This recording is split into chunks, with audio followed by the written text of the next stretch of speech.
শুনা দুয়োৰে প্ৰণয় আজি মই চিন্তাত পৰিছোঁ সেইবাবে মতাই আনিলো তোমালোকক পাৰিবানে কৰিব মোক এই সংকটৰ পৰা উদ্ধাৰ দৈত্যপতি জয় হওক মহাৰাজাৰ জয় হওক পিছে দৈত্যৰাজ কিয় বা মাতিলে আমাক কিবা কাৰ্য কৰিম সাধন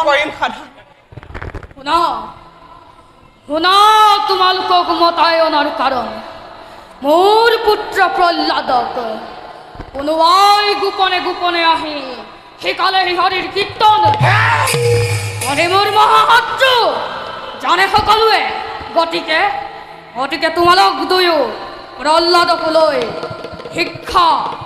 শিক্ষা দিবা চাব সেইদিনৰ পৰা তাৰ মুখত হৰিৰ নাম উচ্চাৰণ হ'ব নালাগিব বৰুণৰ পাশে বান্ধি থৈব কতকাল আপুনি বুদ্ধি হলে বয়স হলে বুদ্ধি হ'ব ভাল নিষ্কৰ্তব্য হোৱা অগ্ৰসৰ ভাল দৈত্যৰাজ